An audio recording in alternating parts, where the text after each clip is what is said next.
What up boys, and welcome back to another video. So in this video we're going to do a 10-hour session of Zul'Farrak. I've already done it, but I'm here to show you guys how to do it and the results of 10 hours of farming. So the reason why I picked Zul'Farrak is because it's my favorite place to use to fill up the auction house.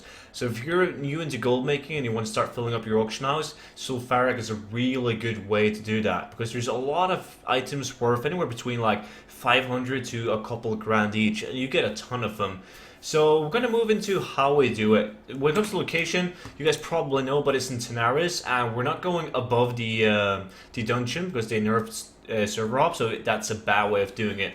We're going inside the dungeon itself, and class doesn't really matter for Zul'Farrak, but you should, however, get the heirloom mount, the chopper that you get, and the reason for that is these mobs, they have like extremely many ways of dismounting you.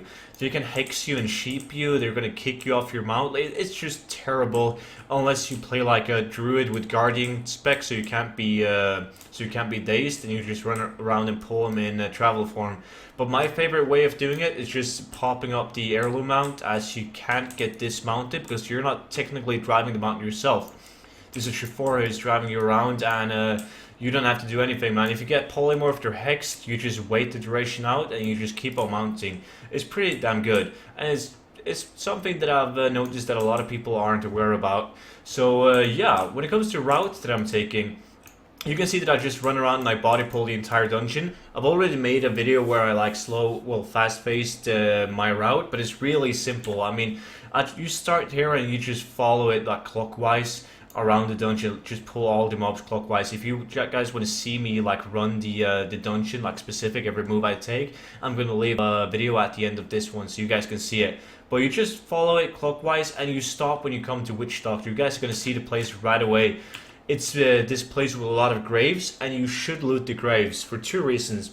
First one, when you step or loot a grave, it spawns mobs, and these mobs have a loot table that can drop green items, so you want to kill them for transmog items.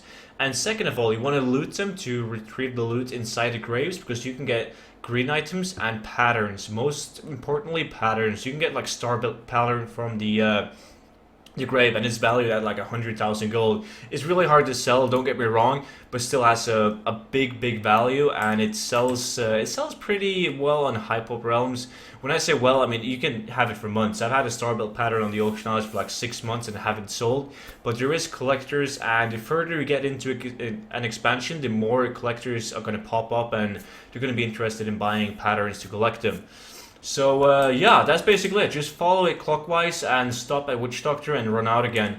Each run should take you about 6 minutes, meaning that you can farm this for as long as you want to. There's a limit to 10 dungeons per hour, 10 instant runs.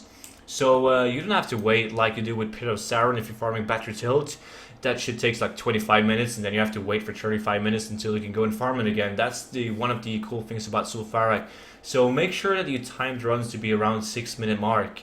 When it comes to items, as I said, there's a lot of different items. You can see the items in my bags right now are all the items that I got from the 10-hour session, minus the ones that I'm vendoring right now that I just picked up. So the items you want to look out for is, as I said, rare patterns, but also Bloodforged gear. You can see I got a lot of Bloodforged items, and the biggest ticket item you can get armor-wise for transmog is Jade pieces.